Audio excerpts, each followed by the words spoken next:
You wanted the best. You've got the best podcast, the hottest podcast in the world. The Chris Voss Show, the preeminent podcast with guests so smart you may experience serious brain bleed. The CEOs, authors, thought leaders, visionaries, and motivators. Get ready. Strap yourself in. Keep your hands, arms, and legs inside the vehicle at all times, because you're about to go on a monster education roller coaster with your brain. Now, here's your host, Chris Voss. Hi, folks. It's Voss here from the 𝗙𝗂𝗍𝗫.com, the 𝗙𝗂𝗍𝗫.com. Hey, welcome to the big show. We certainly appreciate you guys coming by today. We had an amazing show with some amazing guests. I think you're going to be really excited. We have Kevin Sorbo on the show. He's going to be talking about us a new project called Loaded Deck and a few other people from Hollywood. And also, we're going to be talking a little bit of crypto and how this project gets funded and movies, Hollywood, all that good stuff. What more could you ask for on the Chris Voss Show? In the meantime, be sure to refer the show to your family, friends, and relatives. Remember, the Chris Voss Show is the family that loves you but doesn't judge you, at least not as harsh as your mom does. Now go clean your room, damn it. Anyway, guys, go to youtube.com/Chris Voss, hit the bell notification button. Go to goodreads.com/Chris Voss. See everything we're reading or reviewing over there, our big major groups and everything that we do on LinkedIn. Today, we have, as I mentioned before, Kevin Sorbo on the show. He is an accomplished actor and it's done quite a few different things. You may have heard of him. I'm sure you have, of course. He has starring roles in 2 television series as Hercules in Hercules, The Legendary Journeys, and as Captain Dylan Hunt in Andromeda. He's also known for acting in the Christian drama films God's Not Dead and Let There Be Light. He's got a ton. I looked up his IMDb. He's got a ton of projects going on right now. We also have from Hollywood, Jared Vineyard on the show with us. He's a writer and producer and director who creates for both film and stage. We're going to be talking to him about his project. And then we also have, last but not least, Ben on the show. Let me get his last name correctly pulled up here on a different screen. Ben Rachmanov on the show. Did I get that right, Ben? You're good. There you go. All right. Sounds good. So we got a full slate on the show today. In fact, I should just leave. I mean, normally we don't do 4 people, so I don't need to be here. I'll let you guys just do it. Welcome to the show, gentlemen. How are you? Good. How you doing? Good. So let's lead off with Kevin. Kevin, welcome to the show. So talk to us about what's going on with you lately, the new movie Loaded Deck that we're going to be talking about today. Well, we're trying to fund it right now. It's a great movie. It's sort of in that pulp fiction world. It's just a really fun script, great characters in it, and we're doing what everybody else is trying to do and trying to raise money to get out movies that are fun and entertaining. And that's just sort of the nonstop bop. I have my own production company, so I know what it's like to try to raise money out there. But I have been busy. I got 3 movies coming out that are done. Be out in January and February. 2 of them I directed, and I shot those about a year ago in that area. And then this year I've already shot 4 movies. I just got back from Sicily. I just did a Game of Thrones type movie where I got to play a bad guy. I get to kill my cousin so I can take over the throne. So it was interesting and a lot of fun, but staying busy. And it's just what I love to do. Still love this business. Still love to be making movies. There you go. Let's do a quick round of .coms and plugs real quick for people. Should we go around and everybody do their .com? I'll jump in since I just finished. SorboStudios.com is a great place to go. SorboStudios.com. And I'm gonna throw out a trip. My wife and I are hosting our 2nd trip to Israel. So go to SorboIsraelTrip.com, SorboIsraelTrip.com. We're going to be going in May of 2023. It's a bucket list trip for those people who want to travel back to the Holy Land and sort of follow in the footsteps of Jesus and the things that he did and saw during that time period. I think people will find it pretty interesting. Awesome sauce. Jeremy or Jared? Yeah, well, for me, I'd say go check out loadeddeckmovie.com. So that's the site's going to have all the updates and what's going on with this film and stuff we're talking about today. And it's a top one that I'd say go check out. And Ben of the magnificent, I was trying to, right? I've loved it. Ben of the magnificent beard. And then clearly I can't say that, but welcome to the show. Nice. Thank you. Yeah, so it's Ishook.com, and that's our social media platform, Ishook.com. It works as Twitter. Our goal was to create combination between content media and social media where there's a synergy between the 2 types of digital assets. And Ishook.io, which expresses our whole blockchain technology and what we do as a company. And those are the two sites that you can really learn about us more. There you go. I think you should change your name to that on LinkedIn. Ben of the Magnificent Beard. See, I finally nailed that. It took me a second. Yeah, but then I got to explain to everybody why I got the beard. You need to have like a voiceover that goes behind you. Ben of the Magnificent Beard. Is that so, guys, let's talk about this project, and I'll just toss this out to anyone who wants to jump in. What made you want to get involved in this project? Well, I guess Kevin should go first on that. Well, I just love the character. I love the characters in it. I kind of mentioned that real quick already, but I mean, they wrote a great script. It's a lot of fun. Just great energy, great action. And these are the kind of movies I enjoy doing. So I jumped on board the minute Jared sent me the script. I fell in love with it and said, okay, let's do this thing. So that's, really for anything that I get sent my way, I give it 20 pages. And this one I read through the whole way through right away. Usually 20 pages in, I had to make a decision right then and there. But this one kept my attention. So it was good. And you guys have billed it as think Reservoir Dogs meets Sleepless in Seattle. Does Meg Ryan get shot in this? No, I'm kidding. In a twisting ride that audiences will love. What's the genre, I guess, overall of the story? Yeah, so it's basically an action comedy. So you've got the romantic comedy elements going on that are all kind of turned on their heads across the course of this movie. It's it's a lot like a crime film, like a Reservoir Dogs sort of thing, like you get from from Quentin Tarantino, just with a guy who should be in a romantic comedy as the lead. There you go. A Reservoir Dogs with a romantic lead in it. And then what role does Kevin play? What's the name of his character and stuff? Well, his character is Aces. Do you want to talk about your character a little bit, Kevin? No, just I think you should. You're the writer. Like, let them. You get better details on every one of the characters more than I do. I'd like my name right off the bat, to be honest with you. There you go. Yeah. So he's a sharpshooter, basically the best in the world. He could shoot somebody between the eyes from like a mile and a quarter away. So he's got this very high skill. Basically, there's this crew of criminals that are kind of put together, and an undercover cop that's in the middle of them all. And so Kevin plays this really fun character, which I don't want to necessarily give away some of the fun elements that he gets to do with it, but I felt like it's sort of like in Butch Cassidy's Sundance Kid, Robert Redford's character in Sundance Kid. I like the line, I'm better when I move. So I kind of like the fact this guy, give him the action and let him move, and he'll hit whatever he needs to hit. Yeah. He's a big action guy. It's rather than left his gun to his talking sometimes.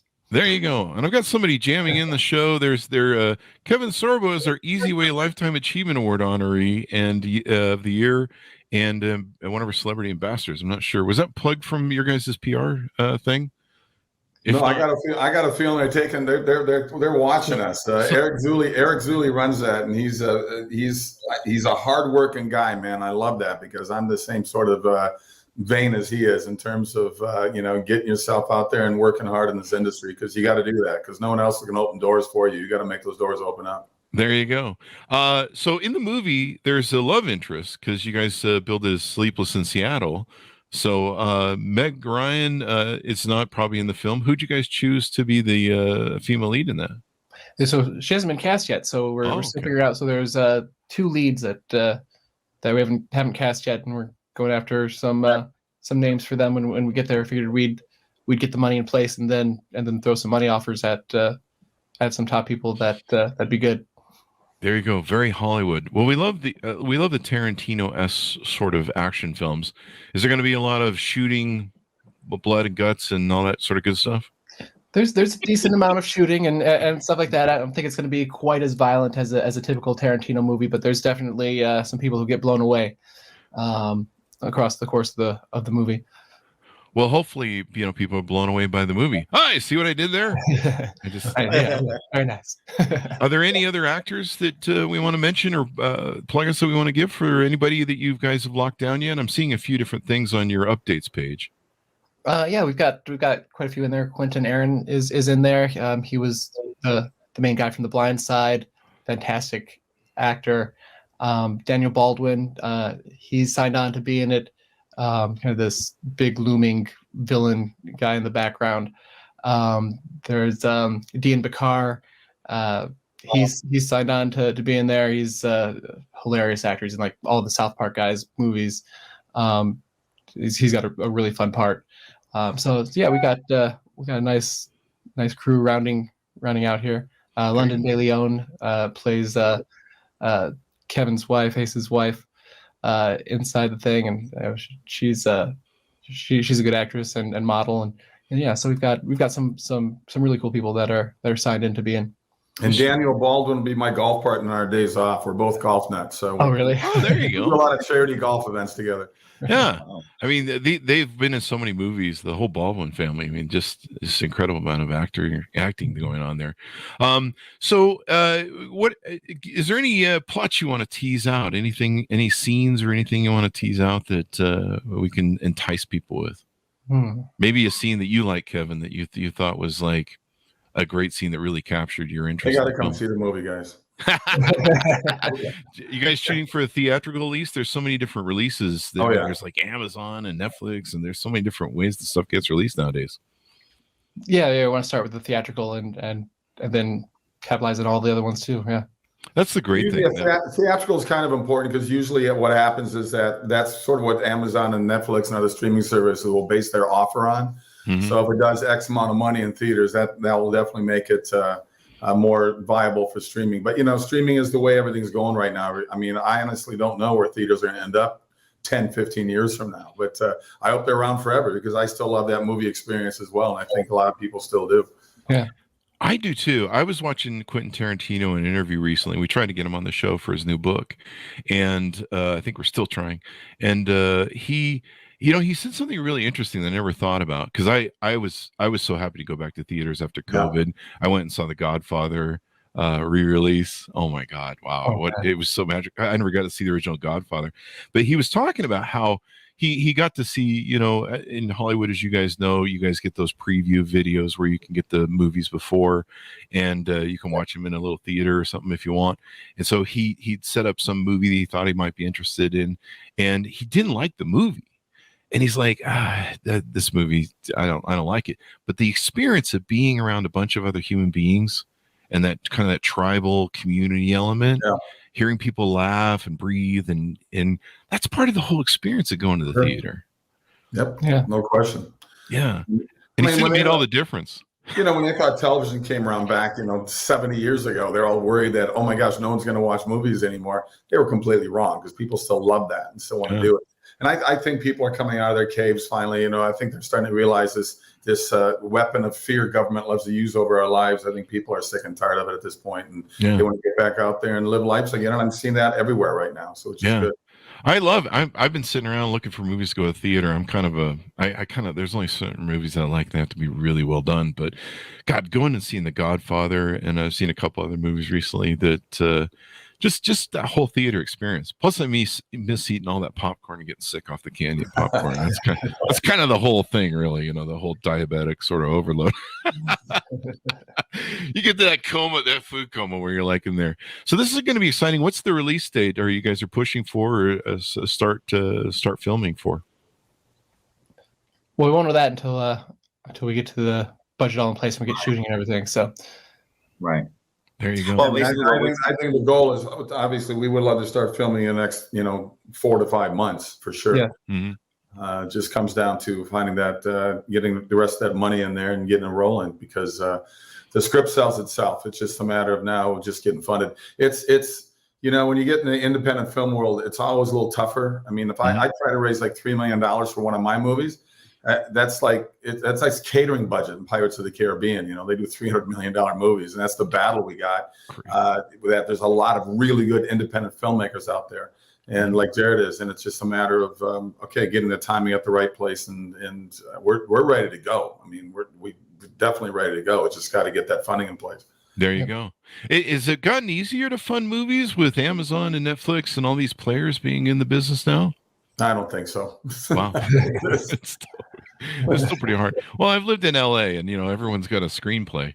Where do you live? I live in Las Vegas now. Oh, okay. So- Yeah, I have a home in Henderson. My mom lives in it, but I've had a home there since 1994. That was God, my this town's grown. that was my Monte Carlo tax dodge when I got Hercules, because even though I was shooting in New Zealand 10 months out of the year, California, well, you know, wanted to still charge me state tax. And I said, screw that. I'm not even here. So that became my tax dodge. But then my parents took over the place. So but I'll be out there Christmas. So maybe I'll see you around Christmas time. Yeah, man. It's, you know, I used to go to LA and I would be the only guy who didn't have a screenplay. I go to like parties and stuff. And people, you know, people be here, hey, you want to see my screenplay? And I'm like, I'm just some dude, right? You know, and you know, everyone would have one. I'd just be like, I started walking around making up screenplays, and I'm like, yeah, I've got the screenplay where we take Harrison Ford and I don't know, Meg Ryan, and I would just make up a combobulation that would make no sense, and people would look at me like, yeah, that's going nowhere, buddy, and I'm like, yeah, I just made it up. so Kevin, you've been an actor for how long? I mean, you've been in so many movies I can see on the IMDb. I'm been in business 40 years. I like to say I was 2 years old when I started, but it's not the case. We all tried. Yeah, you know, I've been lucky to stay busy. I mean, it's just I live in Florida. I got the heck out of California 4 years ago. Was going to do it many years ago, but we finally did it. It's been a great move for me. But I would say, you know, 80% of the movies I've shot, they're in Texas or further east. Nothing shoots in California, really. It just doesn't happen anymore. I mean, unless you're a sitcom, but most of the stuff takes place. Georgia's #1 to film in the country right now. Then I got Vancouver and Toronto, which are packed up there. And you know, I just shot in Montana this year. I shot in Mississippi, and I shot in West Virginia. Yeah. So nothing shoots in California. It's getting spread out. It's pretty cool that way. Yeah, well, there's bigger tax credits elsewhere, you know, and better locations, and you don't got to deal with California. I mean, it's enough with the traffic and the taxes and the craziness of that state. So I prefer shooting in other states. I find the crews and the environment much more easy to deal with. That's what drove me out of California, the traffic. So let's. How do you find after doing this for 40 years? Since you were 2. How do you find the ability to dig in and keep it fresh as an actor and really, you know, bring that whole newness to a role? Well, I'm still passionate about the business. I had my love for being on a set with the creative chaos, you know, organized chaos that being on a movie set is like. I still love it. I love working with people that love, you know, we're in one of the few businesses, I think, in life that doesn't matter what side of the cam you're on, people want to be in this business. Mm-hmm. They don't just say, yeah, I accidentally fell into acting. It wasn't going to, that's BS. You wanted to act. Well, I didn't want to direct. Yeah, you did. You wanted to be a director. So I just think that, you know, you get on these sets and you get to work with all these wonderful people from, you know, hair, makeup, wardrobe, visual effects, camera, direct, whatever. These are all very creative people. And I love the whole process of that. So I haven't lost my thrill for it. I still get excited doing it. And it hasn't slowed down for me at all. And I admire a guy like Clint Eastwood. I've known Clint for, my gosh, 25 years now. I've golfed with him, and here he is, 92 years old, and he's still thinking about doing another movie. So I love what he does. I always remind directors, just saying, Jared, I said, these guys that want to shoot these 14, 16-hour days, I always whisper to them, I go, you know, Clint shoots 8-hour days and makes Academy Award-winning movies. I'm just saying. There you go. Days in control. Yeah, that's true. That's true. But, you know, he's got his crew. He knows, boom, they all know you get out there and you go and you're professionals on both sides of the camera. You can get these days done. But I understand 11, 12-hour days very easily, but when they get the 16 hours, I'm going, a waste of time on the set. And I'm not. I'm like a first AD assistant, where I'm always on the set going, "What are we waiting for? What's going on? You know, let's shoot this thing. Come on." You know. There you go. So you've got is that the Hercules sword? I imagine from the movie. That was given me by my props department the very last day after 7 years, the very last day of filming, which was an emotional day for me because.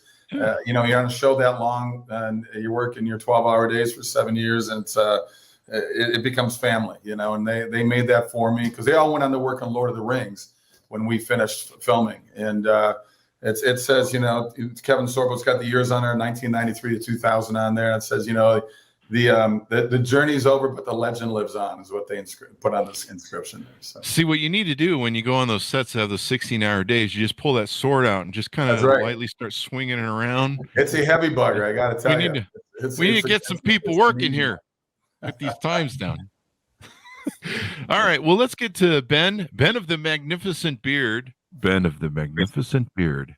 So let's talk about Ishook.com and why you guys got involved in this project too. Well, obviously, you can tell how Mr. Sorbo and Jared are speaking. I mean, I look to them for this industry and what they know, and that's why I'm banking on them as much as I can. And the reality is that we're trying to get and create funding for movies and independent films through cryptocurrency as an NFT. And I know with the FTX crash, people have to make a distinction between crypto as a utility as opposed to crypto as a currency. So that's where people are losing the game. And also the crash is also inflated because it's not per se 15 billion. It's what's the futures of the cryptocurrencies that were lost. The reality, we don't know how much was lost. It's much less than that, most likely. But in general, the cryptocurrency industry is working huge. Instagram, Facebook, they're all using Polygon Matic as their go-to NFT token.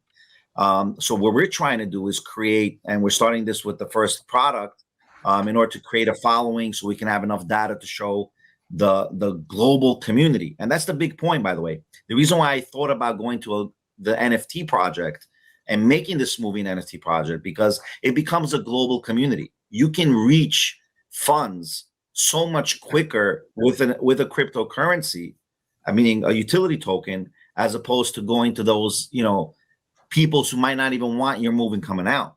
So we're figured, okay, let's get the NFT out there.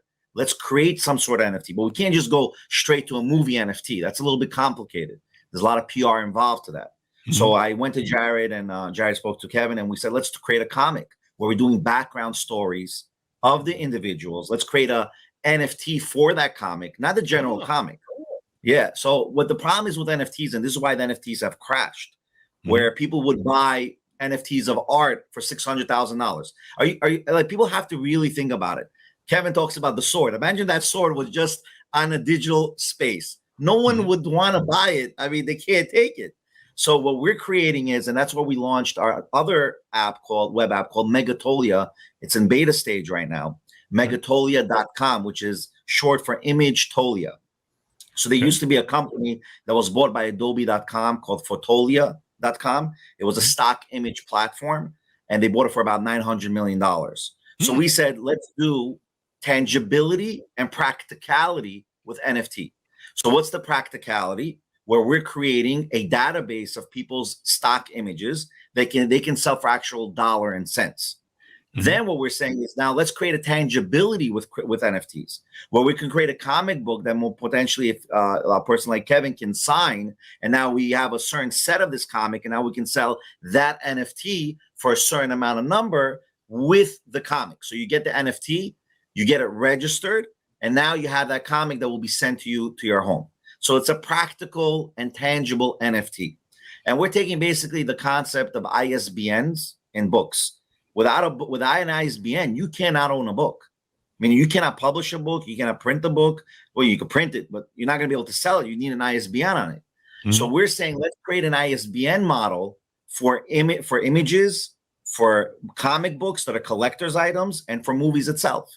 And that ISBN will create a registration that this is the original legitimate movie out there, or the legitimate comic that's out there. So if a person has a comic, says, oh, this comic is worth $10,000 because Mr. Sorbo signed it. Whoa, that's a fake, because we have a list of all the ISBN numbers, of the blockchain numbers that are associated with the comics that we bought, that we created with the original signature.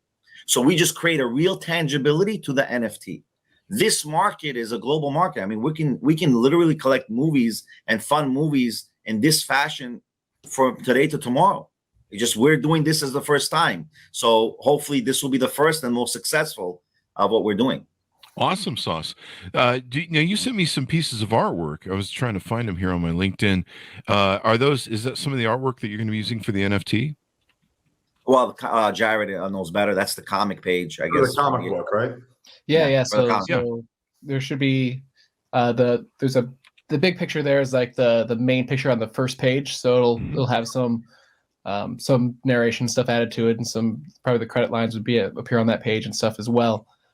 But yeah, I think he might have sent over some of the concept art too of the characters or something like that. But yeah, it's really coming along nicely. Our artist Rael is super talented, doing a great job with creating these images and stuff for us after I've written out the book and the story for him and everything. And so what the pages should have on them, and he's just going and cranking them out right now. The artwork looks really cool. How soon do you plan on issuing all that stuff? Should be December, something like that, when he finishes the art. So hopefully before the holidays, the Christmas and Hanukkah holidays. Maybe people can buy a few NFT versions of the comic before the holidays and gift it. Yeah, that'd be great. It's always a good giveaway. My brain just broke. You were saying December, and I'm like, God, that seems like a long time away. And I'm like, no, it's not. Holy crap! Wow. It's like 2 weeks away. It's December already. We've got interviews with authors that are publishing in 2023, and it's been the hardest thing. Like since October, we've got like stuff in the can that we can't publish till 2023, and I'm just like, my God, don't drag me into 2023. So, what made you excited about this, Kevin, with NFTs and getting in this whole crypto thing? Have you gotten into this before? And I am still so ignorant of understanding it, so I leave it to these guys to do it. I don't get the NFT. I've been approached by other people with the NFT thing. I look at it and I go, I don't get it. How people make money on this? It's weird to me. It's beyond a foreign language. So I put my trust in what they're doing. And the Bitcoin thing too. I wish someone would have told me to put money into it 15 years ago, because I would have done quite well. But because I know a couple of people did quite well. But I still a learning process for me. Trust me. Yeah, it's crazy. We should NFT your beard, Benny. We should. I was commenting before you guys came on. I was like, he's got like the whole Orson Welles beard sort of thing going on there. I tried to grow one of those one time. If Jack Dorsey can get a beard, I can get a beard. There you go. Well, just drink that zucchini water, whatever crap he drinks. I don't know. That's not that guy. At least they came up with somebody new to run Twitter into the ground. Right. There's that whole thing. So what have we touched on? Go ahead. An alternate Twitter. 𝗙𝗂𝗏.com is alternate for Twitter. We've been developing this company since 2013. Our main by the way, our main industry was the book industry. We've been in all the book shows, and we have our own ebook app. We have spent $1.5 million already in the company. And again, content is. Listen, I'm going to say it straight up. When I was watching when I was a kid growing up, I watched Hercules. That was my favorite show. Everybody's favorite show was Hercules, So and the reality is that itself got me interested in the content and the movie industry, because you saw how genuine, and I think Mr. Sorbo's genuinity in acting was there. He was a good role model for many people in general, and I think that's what really caught me in this project. By the way we met, me and Jared, last year about this time, we presented in Connectpreneur. I'm gonna have to plug them in. Connectpreneur was for a what's it called? For a pitch that we had to do for 3 minutes to big investors. And I said, wow, I told my partner, look at this. Jared has got this beautiful project. I'm like, let me talk to him. Let's see if we can get this part with Ishook. And listen, it's been a year's working on it. And the market wasn't so good, because the market did dip when it came to cryptocurrency. But now the market is going higher in a sense, because people are not understanding huge amounts of money is being funneled into blockchain technology. And blockchain, put aside from cryptocurrency, is the biggest thing that's going to be for tomorrow, where you have a public ledger of transactions. No one has that. No, you go to the bank. And by the way, that's where the enticement comes with cryptocurrencies, where regular people can now have access to money where bankers would need to have those accesses. So this is where the enticement comes with cryptocurrency. But forget cryptocurrency in general. Cryptocurrency and blockchain technology will be the future, because the gaming industry has proven it to be the future. The only difference is, in the gaming industry, when you're buying in-app purchases from any video game, from Sony PlayStation to your iPhone to your Google Play account, it's consumable.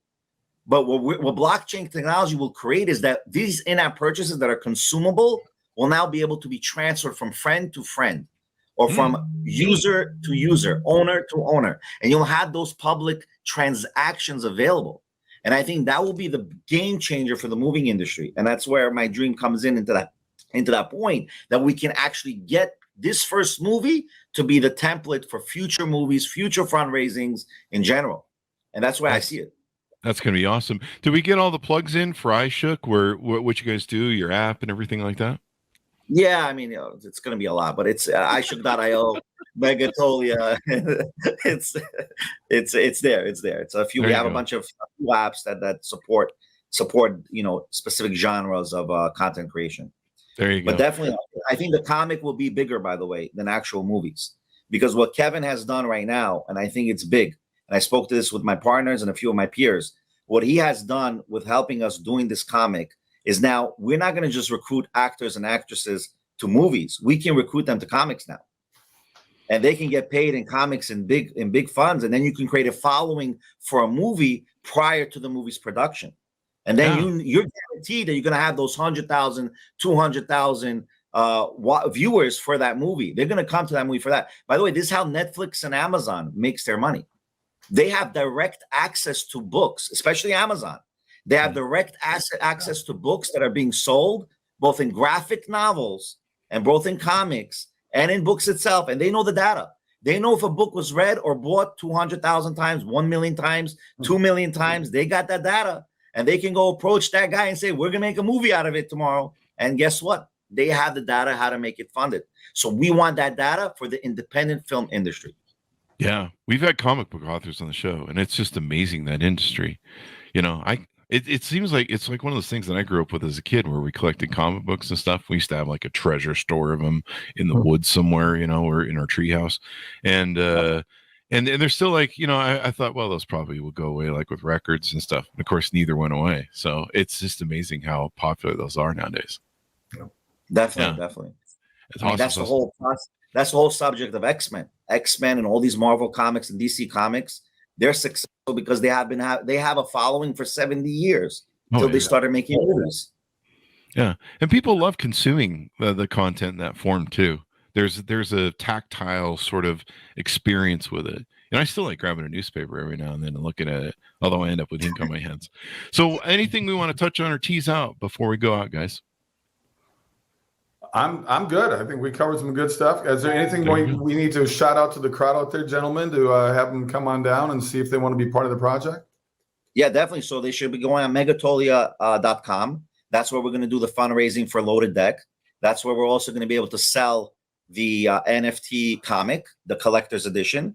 The comic itself will be available in all ebook platforms, and obviously all platforms like Amazon or hopefully Barnes and Nobles and other places. But that's basically it. I mean, that's what we have available now. And we have a beautiful direct also domain name called megamoviesnft.com. So that's going to be the main domain name for the Loaded Deck and any future movies fundraising. There you go. Let's go around the room and get everybody's .com. We'll want to plug Loaded Deck down here. I see that you can subscribe at loadeddeck.com and get the newsletter so you can keep up on the movies publishing and release. Yeah, loadeddeckmovie.com. Yeah, check it out. Get on there, and you can contact us directly too. If you're an investor out there wants to get into the movies, this is a great place to do it. Another good place is sorbostudios.com. It's another good place to go, sorbostudios.com. And let's not forget this guy, okay? Is it hard to stay in shape still? Still in 60 countries, guys. We were the most watched show in the world by season 3 in 176 countries. And I got to brag about that. I know it's the sin of pride, but how many actors can say that? So it's kind of cool to be part of that show. And it's interesting. I get stopped more now for the movies I've been doing more than I do from Hercules or Andromeda. I mean, they're still out there, but a lot of people are loving the movies I've been putting out there. So they stop me in airports, hotel lobbies. Hey, keep making movies. We enjoy following your career. So it's been a fun transition. That's awesome. Have you ever thought about redoing that, or is it been? I'd be too old for that role now, man. I was 230 back then. I'm 210 now, but it's a different 210. I still work out every day, but I would come back as Zeus. They could gray me up a little bit, and I'd play Zeus. There's plenty. There's the next 30-year-old ripped up dude out there. I'm sure that would love that role, and I think they should redo it. Why not? I mean, they redo everything else, right? And we're still finished back in 2000, so yeah, it's probably due for a reboot. You do the whole handoff thing like they did with Luke Skywalker and Han Solo and Star Well, Wars. We did 5 2-hour movies to start the series, and I got to work a whole year with Anthony Quinn. That was pretty cool to work with a guy that's 6-time Academy Award nominator, 2-time winner, and every Saturday we had dinner together for a year, and we became very good friends until he passed away. So that was, for me, that was a really big honor being part of that beginning of that series. Well, we've teased it out, so somebody write that damn script and get that thing going there.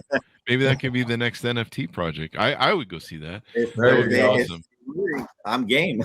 There you go. And there might be a couple ladies that might want to go see that too. You have quite the female following there. I think we had a bigger female population than male on that show.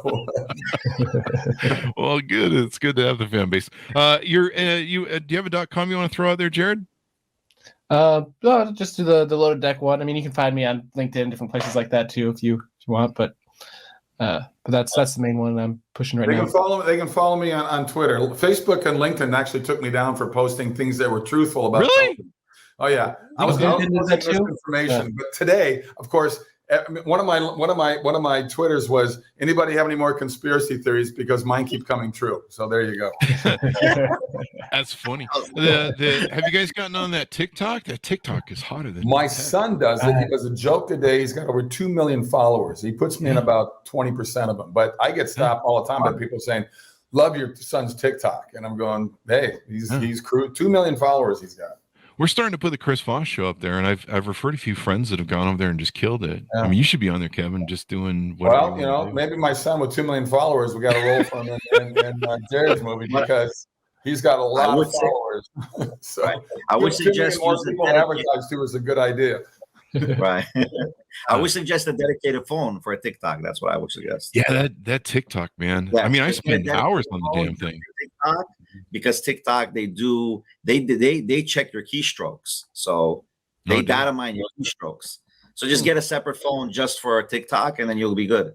I gave up privacy a long time ago, but yeah, that TikTok is crazy, man. I'll spend hours on that thing.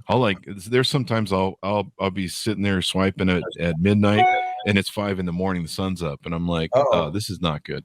Yeah, so that tells you how powerful that is. Anyway, guys, and it's great for like comic book and movie stuff. It's great. So anyway, guys, thanks for coming by the show. We really appreciate you guys coming by. Thank you for having us. Real honor to have you guys. And get an NFT on that magnificent beard, Benny. There you go. Well, thanks, guys. Thank you very much, guys. Thanks for tuning in. Week as well. There you go. Thanks so much for being here. Go to youtube.com/Chris Voss, all the places you see us on the internet. Be good to each other. Stay safe, and we'll see you guys next time. Cool. And that's